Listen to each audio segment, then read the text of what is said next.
Mukhang namamatay yung ilaw. I-charge niyo yung mga cellphone niyo.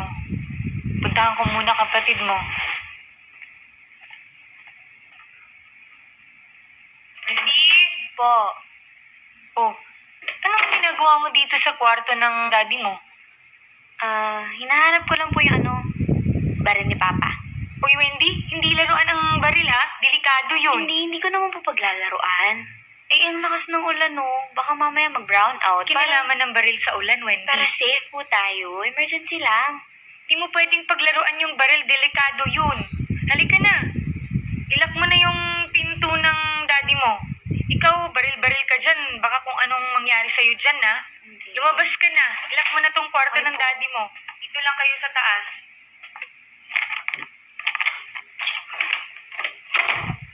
Ano naman ang ginawa siya naman nung una? I'm gonna kill her talaga. I'm gonna kill her. Di mo yan? This is her.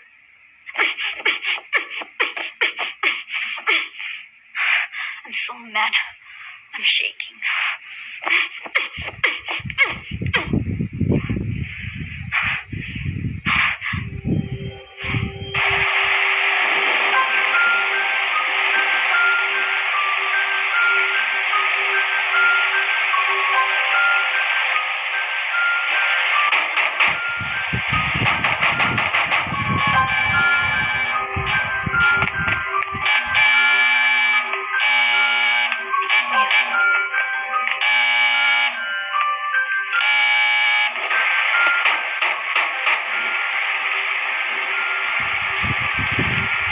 Tao po! Tao po!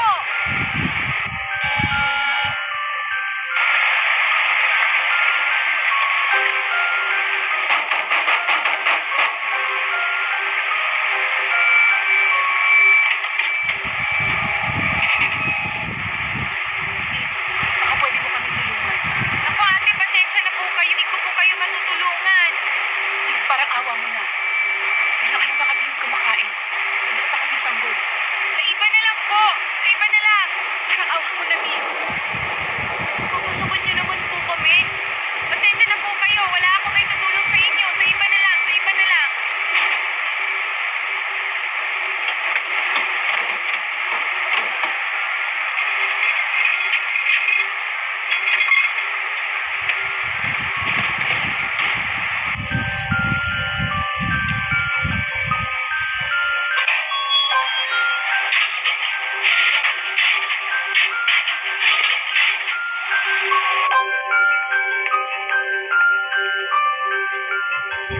Ate, sino ba yun?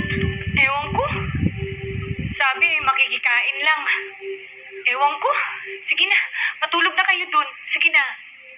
Ako nang bahala dito. Matulog na kayo. Ilak niyo yung mga pinto niyo, ha?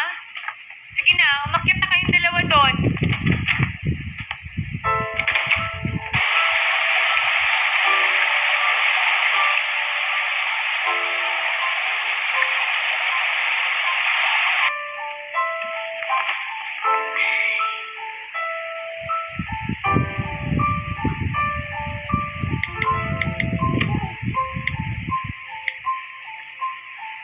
Hi. I'm okay.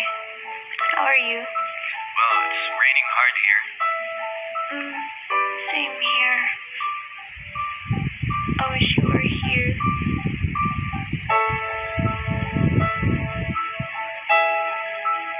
Hi! Welcome again to my fucked up life. Ano ba nangyari ngayon? Wala naman. Wala. The usual thing. Yung half-sister ko na paboritong hobby yata, awayin ako. Ginawa na naman niya. You know naman, if I can, di ba? Be there agad to hug you and cuddle you. Kahit di pa ako naliligo. Siyempre, sanay naman ako na sneaky kayo. Kanina ko pa tinatawagan si Mommy. Di rin niya ako sinasagot. Siguro, masaya na siya sa bago niyang pamilya.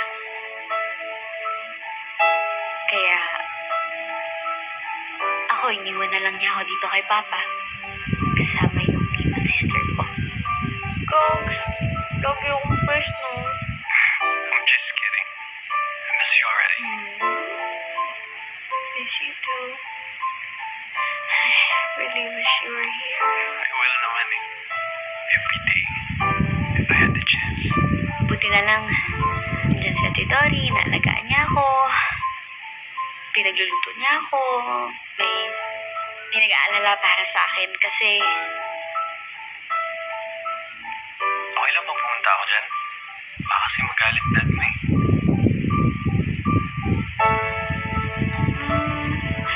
Ate Dory won't tell naman. But I'm free to mind. Kasi malamang kung wala yung si Ate Dory, lalo ngayon, wala si Papa, kami tatlo lang. Si Ate Dory, ako, yung bruwang isa. Malamang, wala na tong video na to. Malamang, kinuha ko na yung... Baka mamaya kinuha ko na yung baril ni Papa. Tapos... Yan na lang. Tama na nga yung galit mo sa sister mo. She's cool naman eh. She's cool? I hate her. I hate her because Dad betrayed Mom. All along, I thought we were okay. Tapos when Mom died, Dad brought that piece of shit here. Tama ba yun? Ano yun?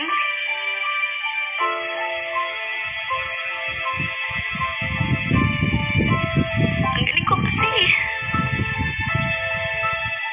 Ang galing ko magpanggap na, ano ba yun? Ang galing ko mag-fake smile. Pwede ako maging artista. I'm sorry, babe. I didn't know you'd react that way. I'm sorry.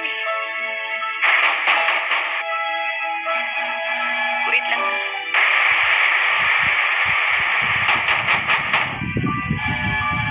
Ayaw niyong tumigil ah.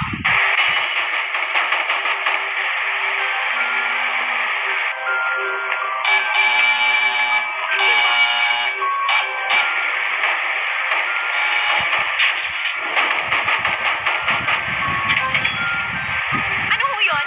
Nahingi naman kami ng pagkain. Ilang araw na kasi kami hindi kumakain. Naku, pasensya na po. Sa barangay po kayo pumunta. Ate, sige na, pakainin niyo naman kami. Hindi po pwede. Ay, konti lang. Huwag naman yung mag-down. Pwede lang kaming baby. Hindi ho namin problema yung pasensya na. Huwag naman na kayo madamot, ate. Pakainin niyo naman kami. Ano pong sabi niyo? Nakikita niyo ho to? May aso ho kami. Pag hindi pa kayo umalis, makakagat ko kayo. Ang kulit niyo. Uwi na kayo. Anong ginawa mo? Pakailam mo. Bakit ka sa kwarto mo? Casey, bakit gising pa kayo? Di ba sinabi ko na sa inyo matulog na kayo? Bumalik kasi yung mga nanlilimos ang kulit-kulit. Buzzer ng buzzer. Di mo pa narinig yun, ate? Eh, hindi ko na narinig na nandyan ulit sila. Sige na, umakyat na kayo. Ako nang bahala dito. Tatawag ako sa guard. Ate, iniwan ko si Tarzan dyan para sa mga yan. Ina, matulog na kayo. Ako nang bahala.